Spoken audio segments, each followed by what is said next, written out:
2 দিন পর মাশাল্লাহ আমার ঘরে চুলা জ্বলতেছে। আসলে 2 দিন আমার ঘরে গ্যাস ছিল না। আসসালামু আলাইকুম, সবাই কেমন আছেন? আশা করছি অনেক ভালো আছেন। আলহামদুলিল্লাহ আমরা যেভাবে আছি ভালো আছি এবং সুস্থ আছি।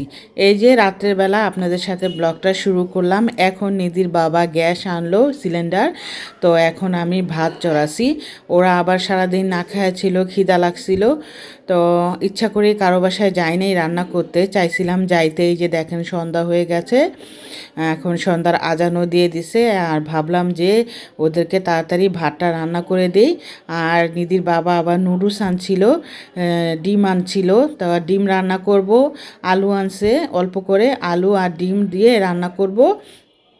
আর ভাবতেছি যে নুডলস রান্না করব, তো ওই 2 বোন মিলেই নুডলস রান্না করে খাচ্ছে। ভাতটা আবার নামাই দিলাম কারণ ওদের অনেক খিদা লাগছে, এজন্য নুডলস রান্না করতেছে। এখানে আবার আমি বসে বসে আলু ছিলতেছিলাম ঘরেই, আর ওইখানে মেয়েরা নুডলস রান্না করতেছিল।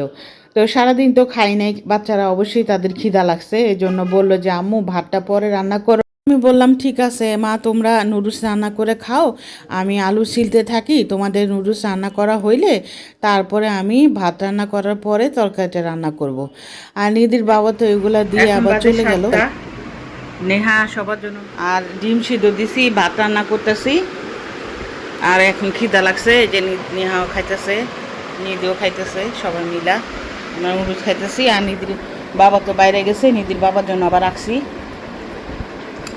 খিদা পেটে সবই মজা লাগে, কিন্তু আবার নুডলসটা অনেক মজা। ডিম দিয়ে দিছি, ভালো করে সাবান দিয়ে ঘষা দিয়েছি, নাহলে তো দেরি হয়ে যাবো, কারণ নুডলস রাখছে।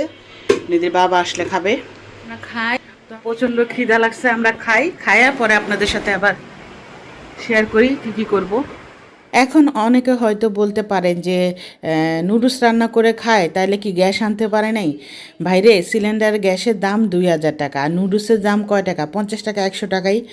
তো যাই হোক, আলহামদুলিল্লাহ যখন যেভাবেই থাকি আল্লাহর কাছে আলহামদুলিল্লাহ বলতে হয়।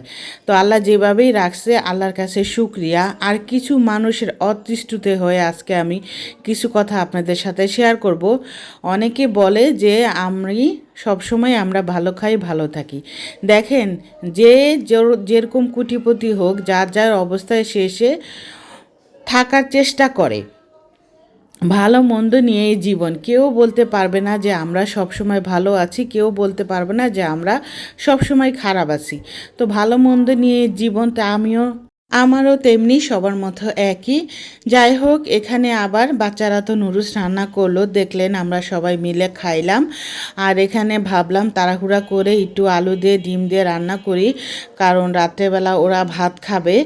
আর নুডলস যেহেতু খাইছে, এখন টেনশন নাই, অনেকক্ষণ পর ওদের খিদা লাগবে। আসলে তেমন ওরা খাইতে চায় না। আর এখানে আমি আলু রান্না করার জন্য আদা রসুন জিরা হলুদ মরিচের গুঁড়া দিয়ে দিলাম। আর ভাবছি যে কালকে আবার ভালো করে ঘরটা ডিপ ক্লিন করব। আসলে অনেকে বলে নতুন বাসা এর জন্য নাকি নোংরা হয় না। আমার তো মনে হয় নতুন বাসা হইলে আরও বেশি ঝামেলা, কারণ একটু ময়লা পড়লেই দাগ বসে যায় আর দেখতে খুবই বাজে লাগে। তো এর জন্য আমি সবসময় পরিষ্কার রাখার চেষ্টা করি, যেহেতু আমার হেল্পিং হ্যান্ড নাই, আমার একাই কাজ করতে হয়।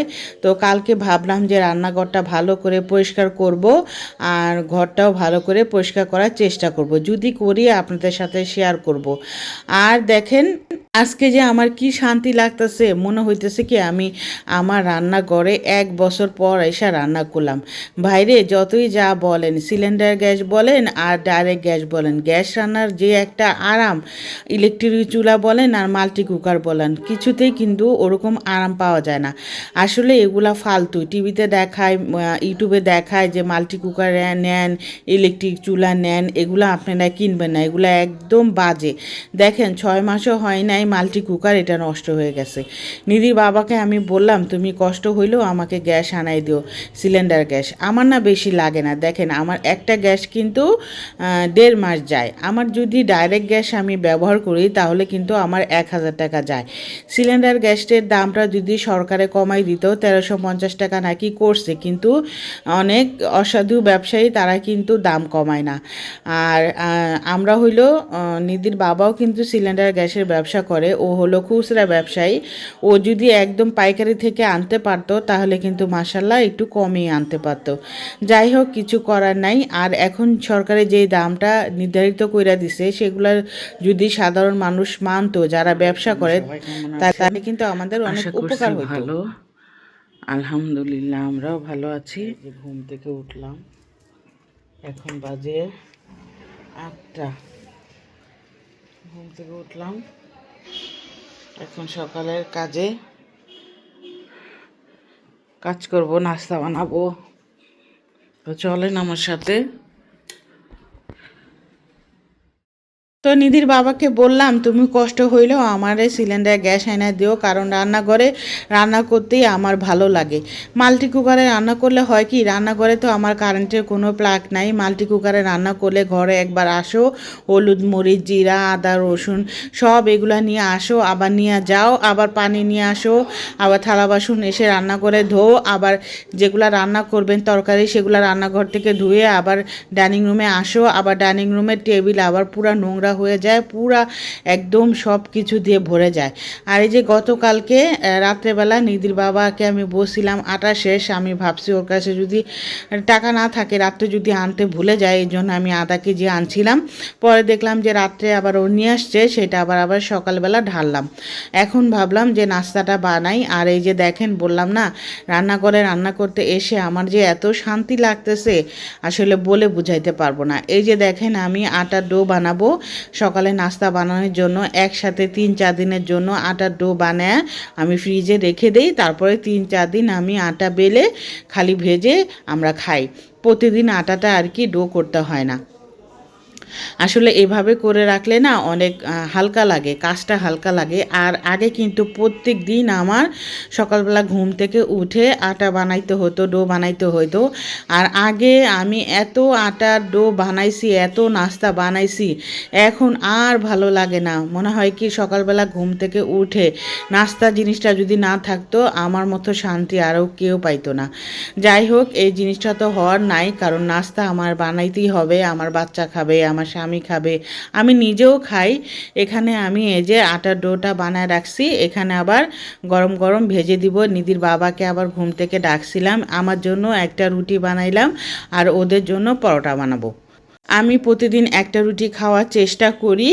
আর এখানে দেখেন গ্যাসের চুলায় কত তাড়াতাড়ি হয়ে যাচ্ছে। আর মাল্টি কুকারে একটা রুটি দিলে প্রায় 15 মিনিট বসে থাকতে হয়, অনেক দেরি হয় আমার। আর আমি আগে জানতাম যে ইউটিউবে যখন ভালো থাকে, সুখে থাকে, আর ভালো ভালো মোমেন্টগুলাই ইউটিউবে শেয়ার করা উচিত, কিন্তু আমি বাধ্য হইলাম কিছু মানুষের কথায়। আমি এখন থেকে ভাবছি যে আমার রিয়েল লাইফে আমার কি হয় না হয় আমি সব বলবো। এতে আমার ফ্যামিলি যা মন চায় তাই বলুক, আমি যেই অবস্থায় থাকি, আমি যদি পোলা মাংস খাই সেটাও আপনাদের সাথে শেয়ার করব, আমি যদি আলু ভর্তা খাই সেটাও আপনাদের সাথে শেয়ার করব, আমি যদি না খাইও থাকি সেটাও আপনাদের সাথে শেয়ার করব। যাই হোক, এখানে আবার দুপুরে রান্না করব। কি রান্না করব সেটা নিয়েও টেনশন করতেছিলাম। আর সকালবেলা নিধির বাবাকে একটু সুজি রান্না করে দিচ্ছি। এই সুজিটা নিধির বাবা অনেক পছন্দ করে, এজন্য ওর জন্য আমি প্রায় রান্না করার চেষ্টা করি। একটু বেশি করেই রান্না করব, করে আমি ফ্রিজে রেখে দিব। ও আবার 3-4 দিন এইটা বের করে নাস্তা দিয়ে খায়, মাঝে মধ্যে দেখি বিকালবেলাও খায়। এখানে আমি সুজিটা একটু লাল করে ভেজে নিচ্ছি, আবার দিয়ে দিলাম আমি এখানে বাদামগুলা আমি পাটাতে আর পুটাতে একটু ছেঁচে নিছি, ছেঁচে তারপরে দিয়ে দিলাম। আর এই যে এখানে লাল হয়ে গেছে, এখন আমি পানি দিয়ে দিলাম। এই সুজির হালুয়াটা আমার শাশুড়ির হাতের রেসিপি। আমার শাশুড়ি এত মজা করে রান্না করতো। আমার শাশুড়ির হাতের রান্না সবই কিন্তু মজা। আমার শাশুড়ির থেকেই কিন্তু আমরা একটু শেখা। আমার শাশুড়ির থেকে আমার বড় যা শিখছে, ওর থেকে আমি আবার শিখছি। আমি কিন্তু বাবা মার বাসায় কোনো রান্নাই করি নাই। আমার মার কাছে থাকতে কিন্তু আমি একটা প্লেট ধুয়েও খাই নাই। এখানে অনেকে অনেক কথা বলতে পারে, আমিও আমার মেয়েকে কিছু করাই না, কারণ এক সময় শ্বশুরবাড়িতে কিন্তু কিছু না কিছু করতেই হবে, রান্না আমাদের করতে হয়, আমরা যতই কিছু হয়ে যায় কিনা শ্বশুরবাড়ি যেয়ে কিন্তু আমাদের করতে হবে। আমি আমাকে দিয়ে বুঝেছি, আমার মা আমাকে একটা প্লেটও ধুইতে দেয় না, কিন্তু আমি শ্বশুরবাড়িতে যে এমন কোনো কাজ নাই যে না করছি আর না শিখছি। তো এইভাবে প্রত্যেকটা মেয়েরই করতে হয়। আর এই হালুয়াটা না ঘি দিয়ে আমার শাশুড়ি করতো, পুরাটাই ঘি দিয়ে করতো, আর এত মজা হইতো। তা আমার কাছে তো ঘি ছিল না, এর জন্য আমি তেল দিয়ে করার চেষ্টা করছি। যাই হোক, যখন যেভাবে আসে সেভাবেই করার চেষ্টা করি।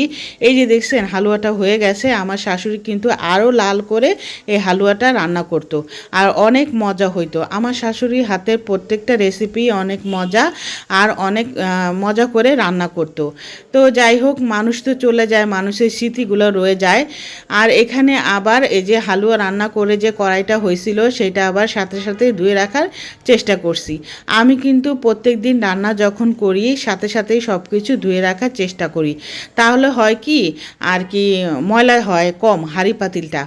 আর এখানে এই যে হলুদের কৌটা, মরিচের কৌটা, জিরার কৌটা আর চিনির কৌটা, এগুলা সব ময়লা হয়ে গেছে, লবণের কৌটা, এগুলো আবার উপরে উপরে ধুয়ে নিচ্ছি, কারণ এগুলা এখন ঢেলে যদি ধুই আমার অনেকটা টাইম লেগে যাবে। আর আমি বলছিলাম না যে ঘরটা আজকে ভালো করে পরিষ্কার করব। আমি ভাবলাম যে নিধির বাবাকে একটু ডাক দিব, দিয়ে বলবো ঘরটা আমি ভালো করে একটু ঝাড়ু দিই, তুমি একটু ঘরটা মুছে দিও। তো ও তো অনেক দিন ধরে মুছে না, সেদিন যে পানি আসছে, পানি আসার পরে আমি ঘর মোছার পরে মাজা এইভাবে রগে টান খাইছি, এতদিন ধরে মাজা ব্যথায় উঠতে বসতে আমার খুবই কষ্ট হয়েছে। তো এখনও মাজার ব্যথা করে। নিধির বাবা আমাকে আবার রাগারাগি করে যে তুমি কেন ঘর মুছতে গেলা। তা আমি আবার বললাম তুমি তো সারাদিন বাইরে কাজ করো, সময় পাও না, আর তোমাকে বলতেও ভালো লাগে না। তো ও আবার আমার সাথে রাগারাগি করলো, বললো না তুমি আর ঘর মুছবা না, আমি ওই ডান্ডি দিয়ে ঘর মুছে দেওয়ার চেষ্টা করব। তো আমি আবার প্রত্যেকটা রুম ভাবলাম ভালো করে ঝাড়ু দিয়ে নেই, যেহেতু ছেলে মানুষ ঘরটা মুছে দিবে। আর এখানে আবার ফ্রিজে তেলাপিয়া মাছ ছিল, সরি তেলাপিয়া মাছ না, পাঙ্গাস মাছ ছিল, সেটা আবার ভাবলাম ভেজে নেই। আর একটা বেগুন ছিল, সেটাই আবার ভাজবো। আসলে আজকে দুপুরে কিছু রান্না করব না, এগুলা দিয়ে আমরা খাবো। আর আজকে আবার আলুর টিকিয়া বানাবো ভাবছি, যে আলুর টিকিয়াটাও আমার নেহা অনেক পছন্দ করে, নিধিও পছন্দ করে, তাই ভাবলাম যে এগুলা দিয়েই আজকে আমাদের হয়ে যাবে। তো প্রত্যেক সময় তেলাপিয়া পাঙ্গাস মাছ খেতে খেতে বাচ্চারা অতিষ্ঠ হয়ে গেছে, এখন আবার বাচ্চারা তেলাপিয়া মাছও খেতে চায় না, পাঙ্গাস মাছও খাইতে চায় না। তো যাই হোক, কিছু করার নেই, যখন যেভাবে আসে সেভাবেই করার চেষ্টা করি। এই যে দেখছেন সাথেটা সাথে ধুয়ে রাখার চেষ্টা করি, আমার সিঙে কিন্তু কখনো হাঁড়ি পাতিল জমে না। আর আমরা মানুষরা দেখেন, সামনে যখন যে থাকে তখন কিন্তু একটা মানুষকে বেশি দাম দেই না, অবহেলিত করি। আর যখন সেই মানুষটা চোখের আড়াল হয়ে যায় তখন কিন্তু সেই মানুষের দামটা আমরা বুঝি এবং সম্মান দেওয়ার চেষ্টা করি, কিন্তু তখন কিন্তু দিয়ে কোনো লাভ নেই। কারণ যখন সামনে থাকে তখন কিন্তু আমরা সেই মানুষটাকে তার প্রাপ্ত সম্মানটা দেওয়ার চেষ্টা করি না। এটা আমরা প্রত্যেকেই করি না, আসলে এই জিনিসটা করা আমাদের উচিত না। আমরা কিন্তু আবেগে অনেক কিছু করে ফেলি, চিন্তা করি না, কিন্তু আমাদের প্রত্যেকের কিন্তু এই জিনিসটা করা উচিত। যাই হোক, এই যে কথা বলতে বলতে আমার এই যে মাছটাও প্রায় ভাজা হয়ে যাচ্ছে। আর নিধিকে বলছিলাম তুমি কি এগুলা দিয়ে ভাত খাবে না, নিধি বলে যে না আমি এগুলা দিয়ে ভাত খাবো না। আর এই যে দেখেন ওয়েদারটা এখনও মেঘলা মেঘলা হয়ে আছে, মনে হয় যে বৃষ্টি ভালোভাবে আসবে। 2-3 দিন প্রায় 4-5 দিন হয়ে যাবে, বাংলাদেশটা মনে হয় শীতল হয়ে গেছে, শীতকাল পড়ে গেছে, এত ঠান্ডা লাগে। রাতের বেলা আমরা কেউই ফ্যান চালাই না, আবার চাদর গায়ে দিয়ে শুই। আর এই যে এখান থেকে দেখেন আমার পুদিনা পাতা গাছ থেকে আমি পাতা ছিঁড়ে নিলাম, আমি আলুর টিকিয়া বানাবো। এর জন্য নিজের গাছের পাতার থেকে পাতা ছিঁড়ছি, একটা অন্যরকম অনুভূতি, তাই না? আমার কিন্তু অনেক ভালো লাগছে। দেখেন এই জিনিসটা করতে হলে কিন্তু আমার এখন দোকান থেকে কিনা লাগতো, যেহেতু আমার গাছ আছে, ছোট হোক আর বড় হোক, যতটুকু হোক আমার কিন্তু হয়ে যাবে। আর আমার খুব আনন্দও লাগতেছিল। আর নিধির বাবাকে আবার বললাম যে তুমি একটু ঘরটা মুছা দিও। তো এরই মধ্যে কিন্তু নিধির বাবা প্রত্যেকটা রুম আমাকে মুছা দিছে, আর আমিও কিন্তু ঘরে রান্নাঘরে সব পরিষ্কার করতেছি। এই যে রান্না করার শেষে চুলাটা ভালো করে পরিষ্কার করে নিছি, তারপরে চুলার সাইডে যে টাইলসগুলা সেগুলা ভালো করে পরিষ্কার করার চেষ্টা করছি। এগুলা আমি সপ্তাহে একদিন না হইলেও 15 দিনে একদিন করার চেষ্টা করি, তা না হলে কিন্তু তেল কাজটা হয়ে গেলে সেগুলো উঠাইতে অনেক ঝামেলা হবে। অনেকে বলে নতুন বাসায় নাকি পরিষ্কার থাকে, পরিষ্কার করতে হয় না।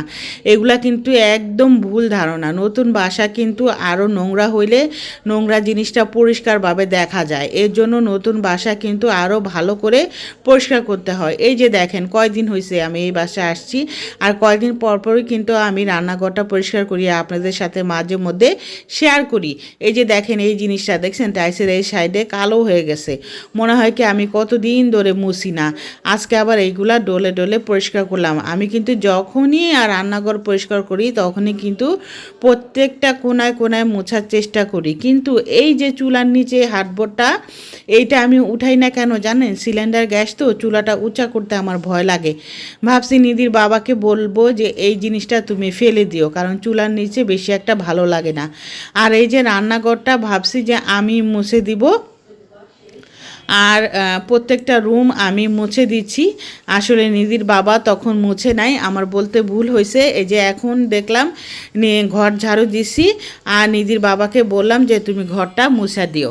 তো নিধির বাবা আবার বলল ঠিক আছে তুমি ঘর ভালো করে পরিষ্কার করে দাও, আমি ঘর মুছা দিব। আর রান্নাঘরটা আমি মোছার চেষ্টা করি, কারণ রান্নাঘরটা না ও ভালো করে মুছতে পারে না। আর এই যে এই রুমে সব কিন্তু আমি উপরে উঠাই দিছি, ও কিন্তু প্রত্যেকটা রুম আমাকে মুছা দিছে পরিষ্কার করে। আর চাদরটা আমি ভালো করে জেরে নিছি। আর ওই রুমেতেও 2 মেয়ে ঘুমাচ্ছে, তা ওই রুমে আর না যাই, আর বাচ্চাদের তো ঘুমাচ্ছিল এই জন্য আর না দেখাই। তো এই যে দেখেন ভালোভাবে পরিষ্কার করে নিছি। এই যে আমার সিঁড়ি রুমের অবস্থা। তো এই যে সিঁড়ি রুম, এটা কিন্তু নতুন বাড়ি, তো সিঁড়ি ভালোভাবে এখনও কমপ্লিট হয় নাই।